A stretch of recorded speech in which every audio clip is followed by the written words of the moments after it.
This is FYI News 13, brought to you by SSPTV and the Hazleton Standard Speaker. For your information, this Thursday is National Day of Prayer, and we'll learn all about it next. Hello everyone, I'm Ken Kara, and it's a new week, but the same old routine here. We'll give you all the local information you can handle over the next 30 minutes. Here's your headlines from FYI and the Hazleton Standard Speaker. Starting tomorrow, the speed limit will increase on several sections of roadway in Pennsylvania. This news was announced by the Pennsylvania Turnpike Commission and the Pennsylvania Department of Transportation. Starting tomorrow, 396 additional miles of the Turnpike and 400 additional miles of certain PennDOT highways will be converted to 70 miles per hour. That's in addition to the roadways already at 70 miles per hour since July of 2014. We have posted the announcement and map on our Facebook page. A massive drug sweep was made this morning in Tamaqua. Nearly 36 people were arrested by Tamaqua police. The sweep was in conjunction with the Schuylkill County Drug Task Force. The majority of the arrests were people from the borough, with some from surrounding communities. The charges filed range from marijuana to methamphetamine to heroin. A dog was tased, then shot after Hazleton police say it became aggressive during a call they responded to on Saturday. Police were called to the area of 3rd and Alter Streets just after 2:30 Saturday afternoon for a report of a man yelling and screaming at passing cars and talking to himself. Officers encountered 33-year-old Colin DeFallo, who had a pit bull with him. According to police, DeFallo became aggressive towards officers. While attempting to take him into custody, police say that the dog also became aggressive. Backup units arrived on scene and deployed their tasers in an attempt to scare off the dog. The dog was tased once but immediately charged back at the officers. Police say they were forced to shoot to protect them from attack. The dog was shot and killed. No civilians or officers were injured. Police Chief Jerry Spezial says, quote, "Officers have a split second to make a decision in protecting themselves or the public. Based on the circumstances in this situation, the officers had to remove the threat as they were trained," on quote. DeFallo, who has no known address, was charged with resisting arrest, public drunkenness, possession of drug paraphernalia, and disorderly conduct. This Thursday marks an annual observance inviting people of all faiths to pray for the nation. Lisa Sugart has more. An event that dates back to 1775 will be taking place all across the country and right here in our area this Thursday.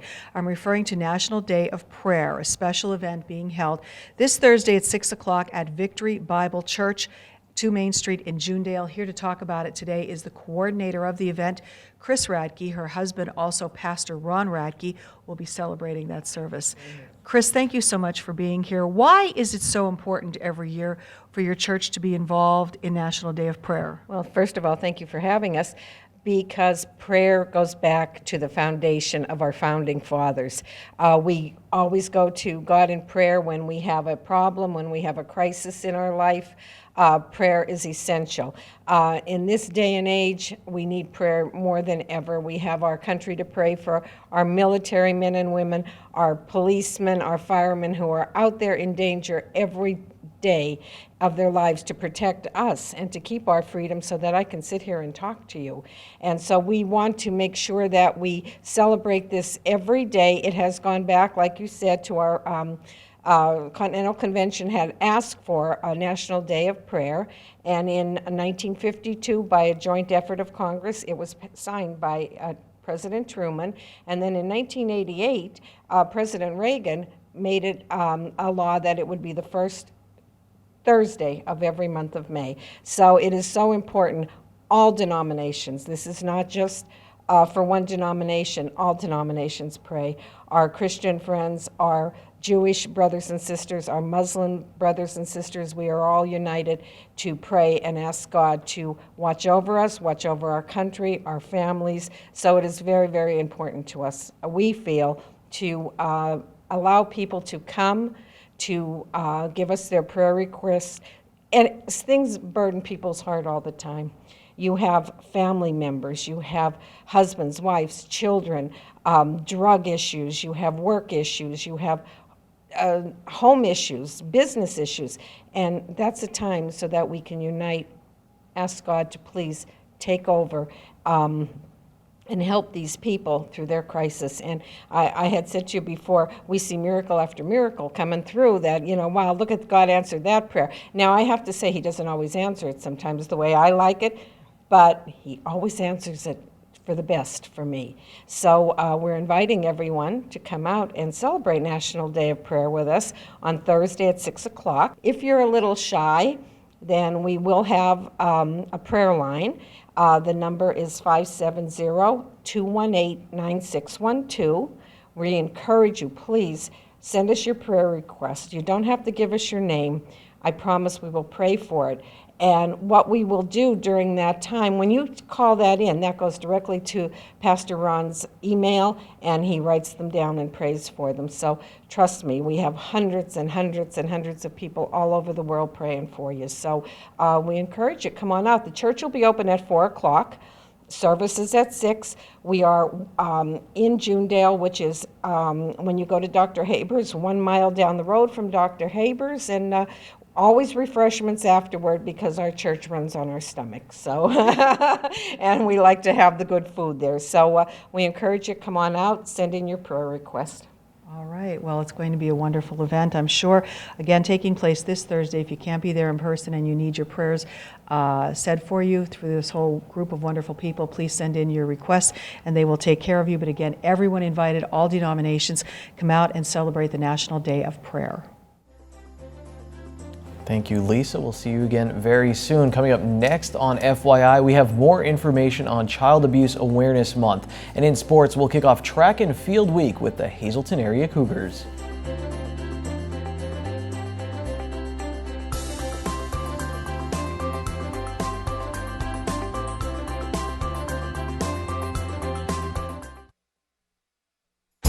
This is FYI News 13, brought to you by SSPTV and the Hazleton Standard Speaker. Mother's Day is this Sunday, and Core Fitness in Hazleton has the perfect gift for mom and all the ladies. Sign up with 2 ladies or more and split the one-time joining fee. The special promotion is valid through May 13th, and it must be with a pair or more. Call their office for more details or stop by Monday through Thursday from 8 a.m. to 12 p.m. or 4 p.m. to 8 p.m. That's Core Fitness at 711 West Broad Street in Hazleton. You could check out Core Hazleton on Facebook or call them 570-455-7818. Time now for FYI News 13 weather. This is not what Monday should look like. This is what they feel like, but it should be sunny to cheer us up. But we are used to rolling with the punches here in Northeast Pennsylvania, and the sun, it should show up later this week. Here's our local forecast from the National Weather Service.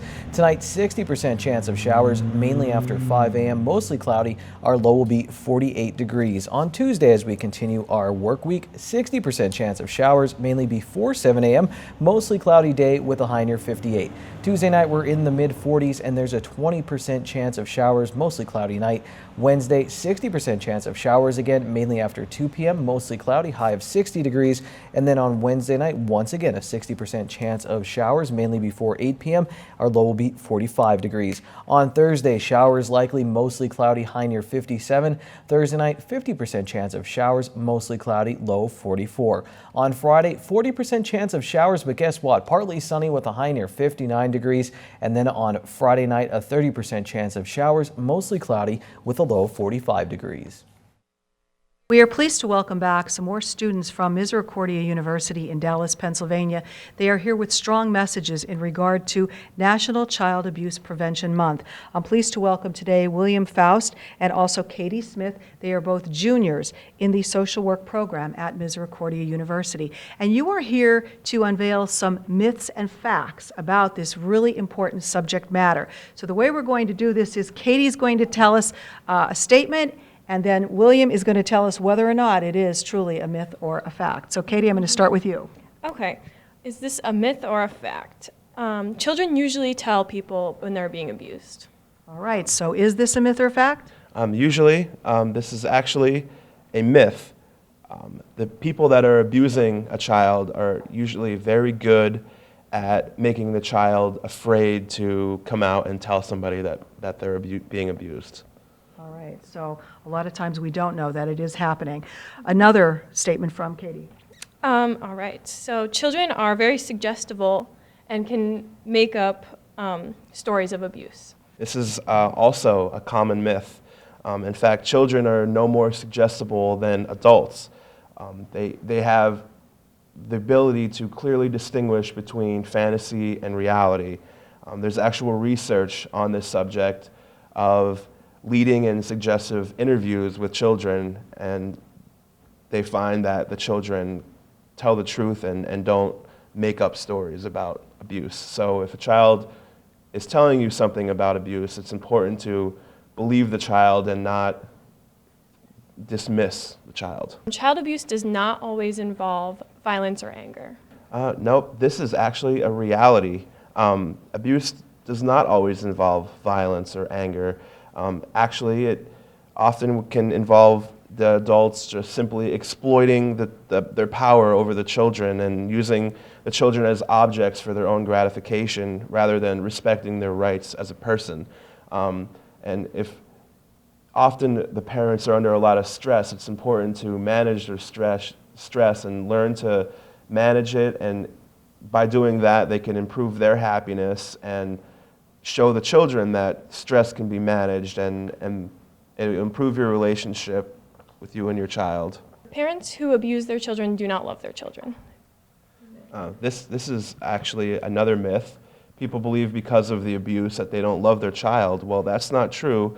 Typically, parents do love their children, even though they're abusive, and they feel very guilty to be doing the abuse.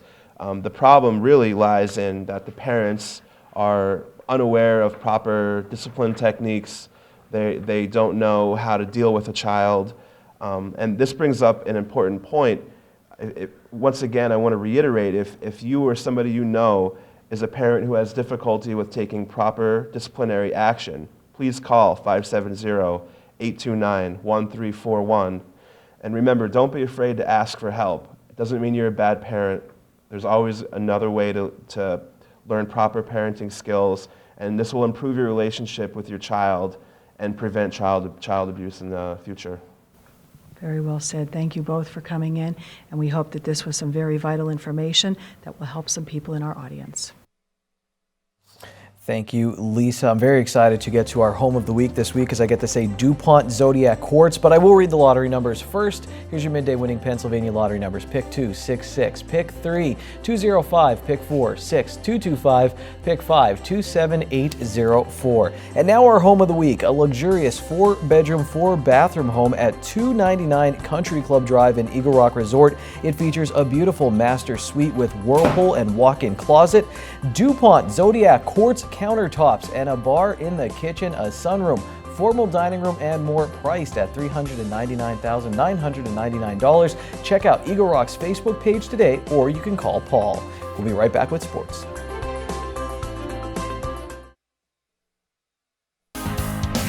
This is FYI News 13 Sports.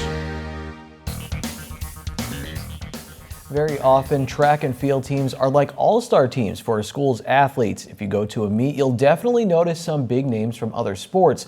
So why don't these kids just take it easy in the spring? Let's kick off track and field week with the Hazleton area Cougars and find out. For a while this season, Michael Casatis was pitching the track and field equivalent of a no-hitter. He was undefeated in the 400. That streak recently came to an end with a second-place finish, but it's still safe to say Casatis is on pace to meet his goal of besting his finish at districts last year. In 2015, his first year on the team, he placed 4th in the 400 at the District 2 meet. He's picked up right where he left off last season, and he even broke the school record in the 400 this year. I didn't even know I broke it when I ran it, but Coach told the team one day. I wasn't even here when he told me, and then I heard around that I did. I saw something in the paper. If you read the sports section a lot, you'll notice that Casatis is one of many track and field athletes who play other sports. The spring sport is a great way to stay in shape and improve fitness for other activities like basketball and soccer. Brendan Lohr has been playing soccer since he was little. He's a midfielder for the Hazleton area soccer team, and he thinks running around the soccer field playing both offense and defense is akin to middle distance running. He's definitely onto something because last year he beat his personal record in the 800 at the PIAA state championships. It's kind of funny because everybody's got like they find their own event then. So every athlete from all of the sports fall together under track, and you meet a good combination of guys. Matthew Hauser is another Cougar Fall athlete who participates in track and field. He says his legs are in almost constant pain during the track and field season as he practices and competes in both hurdles events, the pole vault, and the 4x4 relay. He fights the pain because he says track is fun and the individual success gives you pride. He's already won all 4 events in one meet this season, and he's only a few seconds off of the school record in the 300 hurdles. He wants to go out with a bang this spring, just like he did in the fall in cross country when he captured the District 2 championship after starting the season with a sprained ankle. It was rough at first, it was hard to run on, and it was swollen for weeks, months, and sometimes I'd hit a rock wrong on the trail and it would swell up again. But by the end of the season, I kind of just worked through it, and in those cross country races, it's all about it's all mental. You just gotta tell yourself that you gotta finish, and that's what I did. I told myself I have to work through it, and that's how I did it. Last thing, do you think dealing with pain in track season maybe kind of helped you be like, all right, well, I know what I can run through, I know what I can? I think it's the opposite. I think cross country helped me with that. I started cross country in 10th grade, and I realized that you do have to be in shape, but most of it is mental. There's a lot of pain in cross country, and everyone else is going through it, so it teaches you that if you can finish a race with a lot of pain, that you can do anything on the track here. Casada says track has helped his basketball game, and maybe that's how the conversation started one day when he was in the car with basketball teammates Nolan Janisevich and Joey Grula. If I hear you're talking to some of the other basketball players, man, getting them out here to track and field, how are you selling the program? How are you getting them to do this? Yeah, well, I was just messing around with Nolan one day, and Joey was in the car, and they both decided to come, so it worked out good for us. They're both pretty good at this, too, from what I've seen. Did they take to it very fast? Or? Yeah, their first time doing it, they were district qualifiers. So. Grula joined the track and field team mid-season, and at his first meet, he won the javelin competition. Well, you said you're kind of a natural athlete. I mean, is this from when you were little? I mean, you were always just kind of good at things you picked up? Yeah, I was always kind of athletic. I just try to be as well-rounded as possible. Does that drive some people nuts, or I mean, like in your family? Or? They think it's kind of funny that I just started doing this and did so well. Track and field has a unique relationship with many other sports. But don't think you can just go from running fast breaks in basketball to breaking records in track and field without some hard work. Is it tough? I mean, is practice tough for track and field? Practice is pretty tough. I mean, it keeps your legs well conditioned. So even though it's tough, you didn't get on Michael's case and be like, man, why? What did you make me do this for? No. It's definitely worth the work. Track and Field Week continues tomorrow with the Tamaqua area Lady Raiders. I know I didn't do a scoreboard to recap the weekend, but you know what? Ron Marchetti does a good job of reviewing our local sports week on Friday with short shots, and he does a pretty okay job on Mondays with trivia treats.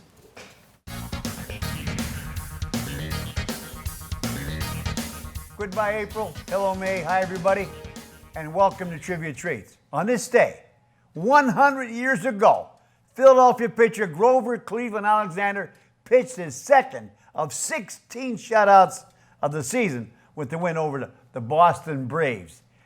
16 complete game shutouts in one season is absurd these days. Mother of God. Now let's come 75 years closer to 1991. Just 25 years ago, Ricky Henderson of the Oakland A's passed Lou Brock of the St. Louis Cardinals as baseball's all-time leader with 939 stolen bases when he swiped 3 in a game against the Yankees at the Oakland Coliseum.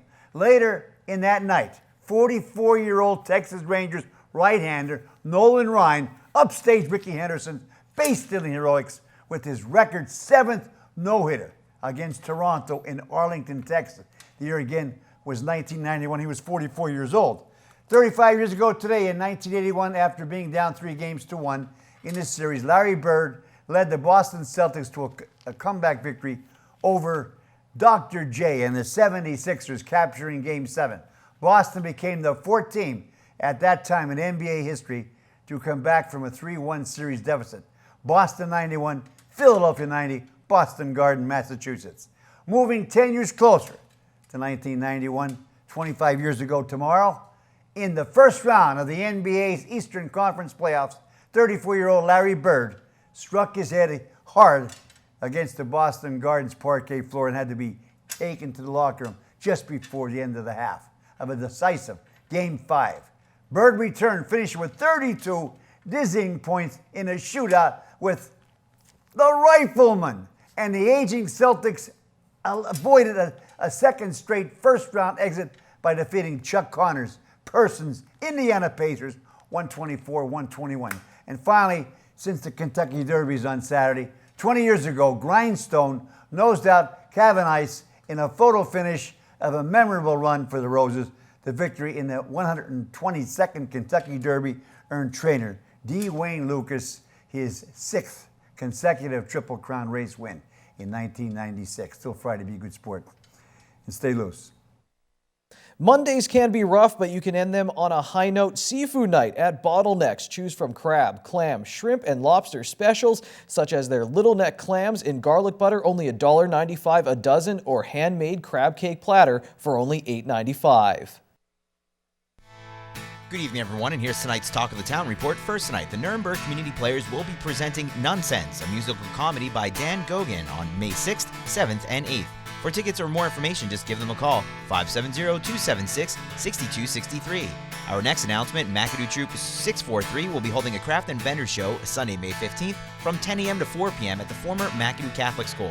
The event is open to the public and will feature entertainment, food, tricky trays, and plenty of crafts and vendors. All proceeds benefit their annual summer camp. For info, just call 570-509-4073.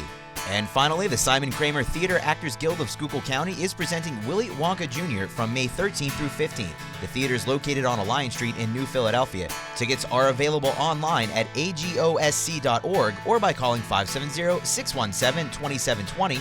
Limited tickets will be available at the door. That's tonight's Talk of the Town. News 13 would like to send sincere condolences to the family and friends of these recently departed. Joseph Michael Barletta of Hazleton. Mass is Wednesday at 10:30 a.m. in the Annunciation Parish at St. Gabriel's Church. Friends may call at the church Wednesday from 9:30 to 10:30. The Boyle Funeral Home is in charge of arrangements. Robert J. Miarelli, formerly of Hazleton. Mass is Wednesday at 10 a.m. from the Holy Rosary Church. Friends may call Wednesday at the church from 9 to 10 a.m. Arrangements are under the direction of the Joseph B. Conahan Funeral Home. And Bernard Allen Martz Jr. of Mountaintop. Services Tuesday at 11 a.m. from the Derman Funeral Home. Friends may call Tuesday from 9:30 to 11 a.m.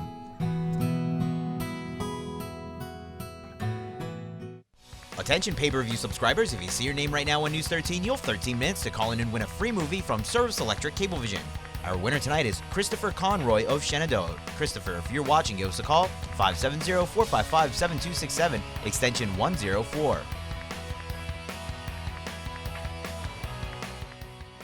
Before Friday night's Yankees-Red Sox game at Fenway Park, David Ortiz told a 5-year-old with a congenital heart defect in a video that he would hit a home run for him.